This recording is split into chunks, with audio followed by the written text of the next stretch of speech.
मुख्यमंत्री डॉक्टर मोहन यादव ने आज गैरीसन ग्राउंड में आयोजित कार्यक्रम में सहभागिता कर 409 करोड़ से अधिक की लागत के विभिन्न विकास कार्यों का लोकार्पण और शिलान्यास कर क्षेत्रवासियों को अनेक सौगातें दी। इस मौके पर सीएम मोहन यादव ने जहां निर्माण कार्यों का भूमि पूजन किया, वहीं पूरे हो चुके कामों का उद्घाटन किया। इस दौरान उन्होंने कहा कि हर जिले में उद्योग लगाए जाएंगे। नई शिक्षा नीति में रानी दुर्गावती की जीवनी पढ़ाई जाएगी। बरगी डैम में प्रभावित क्षेत्र के पीड़ित लोगों को भूमि मिलेगी। विकास कार्य को लगातार बढ़ाते जाएंगे। सरकार राज्य को रोजगार एवं विकास युक्त राज्य बनाना चाहती है। इस मौके पर मुख्यमंत्री मोहन यादव ने जबलपुर से भाजपा प्रत्याशी रहे सभी लोगों के घोषणा पत्र में शामिल स्थानीय विकास के वादों का भी जिक्र किया और उन्हें पूरा करने का ऐलान कर दिया।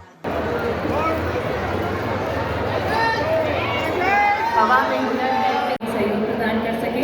साथ ही मंच पर आमंत्रित करते हैं लक्ष्मी नारायण आजीविका से श्रीमती सीमा चौधरी को और आपको प्रधानमंत्री आवास योजना प्रमाण पत्र माननीय मुख्यमंत्री जी के शुभ आमंत्रित करेंगे रेशु बर्मन को और आपको भी माननीय मुख्यमंत्री जी के शुभ करकमलों द्वारा आयुष्मान कार्ड दिया जा रहा है।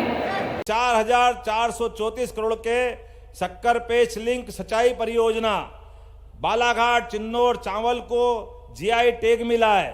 बालाघाट, डिंडोरी, मंडला, आप मत चिंता करिए, पूरे संभाग के अंदर आज मैंने आते ही सबसे पहले आपके यहाँ इस क्षेत्र में भविष्य में उद्योगों की श्रृंखला चालू हो और उद्योग भी ऐसे नहीं हो कि केवल बड़े बड़े लोग बड़ी बड़ी मशीन से धन कमा के ले जाए।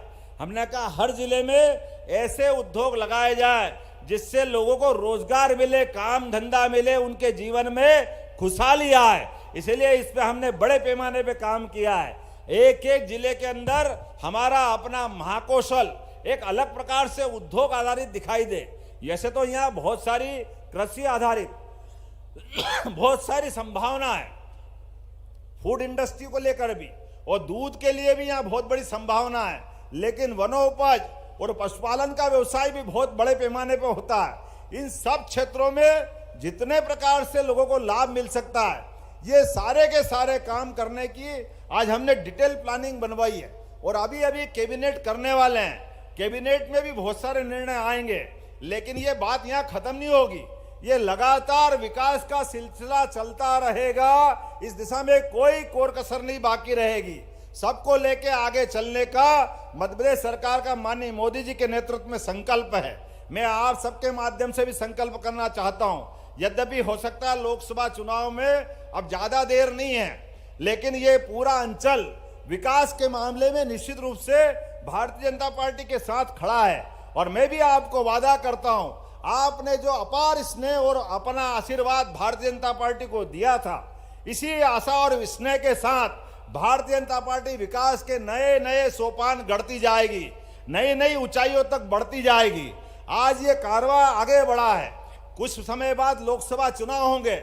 मुझे पूरा भरोसा लोकसभा चुनाव में भी इसी प्रकार से प्रचंड बहुमत की सरकार पुनः मोदी जी की बनेगी। जोरदार ताली बजाए 2024 के लिए, क्योंकि हम नहीं कह रहे हैं, दुनिया के बाकी देशों के बड़े बड़े समाचार पत्रों ने सर्वे कराए, वो कह रहे हैं कि अब 400 पार, अब की बार 400 पार, मोदी जी के नेतृत्व में जीत अपार। ये जो विश्वास मोदी जी का बढ़ रहा है, और हम तो सौभाग्यशाली हैं। आपके अपने जबलपुर से चित्रकूट दूर नहीं है। अयोध्या में क्या हुआ है और क्या होने वाला है, बोलो जय जय श्री राम, जय जय श्री राम। अरे आप तो सौभाग्यशाली हो। ये हमारा सतना, चित्रकूट, रीवा का क्षेत्र आज पुनः लगभग 17 लाख साल पहले के भगवान राम का वो काल हमारी आंखों के सामने दृश्यमान होने जाएगा। भगवान राम अपने गर्भगृह में 22 जनवरी को यशस्वी प्रधानमंत्री नरेंद्र मोदी जी की मौजूदगी में हमारे लिए वो अद्वितीय क्षण रहेगा, जब अपने भगवान का प्राण प्रतिष्ठा का गर्भगृह में प्रवेश का अद्भुत क्षण बनेगा। इस अवसर को मध्य प्रदेश सरकार भी भूलने वाली नहीं है, क्योंकि हमको मालूम है ये वनवास का सबसे लंबा समय हमारे अपने चित्रकूट की धरती पे भगवान ने काटा था। इसलिए आज के इस अवसर पर मध्य प्रदेश सरकार ने हमारी पिछली कैबिनेट में निर्णय किया, हमने बात कही है कि हमारे अपने प्रत्येक भगवान राम के चरण जा जा पड़े, उस चरण में पड़ने वाले स्थान को तीर्थ बनाएंगे। प्रत्येक स्थान पर वो अपने लिए अद्वितीय एक अवसर मिले जिसमें भगवान राम की जीवन की अलग अलग घटनाओं से हम अपने जीवन में सीख हासिल करें। हम सब आज के उस अवसर पर संकल्प कर रहे हैं कि 22 जनवरी को तो हम जो जहां रहेगा, जिसको बुलावा आया वो अयोध्या जाएगा, जो यहां रहेगा वो हर स्थान पर अपने अपनी जगह भगवान राम को स्मरण करते हुए दिवाली मनाएगा। लगभग 20 दिन का समय है। सरकार भी राम भक्तों के मार्ग पे जिनको अयोध्या जाना है, हमको मालूम है काल के प्रवाह में अतीत में बहुत हमारे घाव हैं। जब राम भक्तों पे बॉर्डर पर यूपी की सरकार ने गोलियां चलाई थी, डंडे बरसाए थे, अत्याचार किए थे, वो सरकार कोई और थी। अब हमारी सरकार है, जो राम दर्शन के लिए जाएगा पुष्पों की वर्षा करके राम भक्तों का अभिनंदन करने का काम हमारी सरकार करेगी। हम और आप मिलकर के वो ऐतिहासिक क्षण में साक्षी बनेंगे। मैं आज आपसे आह्वान करना चाहता हूं कि सरकार के माध्यम से हमारे जितने बड़े बड़े मंदिर हैं वो सारे मंदिरों पे विद्युत सज्जा की जाएगी, अलग प्रकार की पुष्पों की वो सजावट की जाएगी। हमारा एक दिवाली हुई, दूसरी दिवाली हुई। एक दिवाली तो हमारी अपनी कार्तिक मास की रही है, दूसरी दिवाली जनता पे माननीय मोदी जी के आह्वान के कारण से 3 दिसंबर को मनी थी, और अब तीसरी दिवाली मनेगी 22 जनवरी को। प्रभु राम का वो अद्वितीय घटनाक्रम अपने आंखों के सामने गुजरेगा।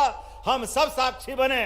मेरी बात से सहमत हो तो अपन सब खड़े हो जाए, दोनों मुट्ठी बांधे हाथ की, और संकल्प रहे ये जो अपना प्रभु राम का जो विश्वास हम पे है, राम राज्य की जो कामना हमने की है, यशस्वी प्रधानमंत्री ने जो काम करते करते लोगों का, गरीबों का, युवाओं का, महिलाओं का, सभी लोगों का दिल जीता है, ये विकास का कारवां लगातार बढ़ते जाएगा। तो बोले मेरे साथ भारत माता की जय जय श्री राम।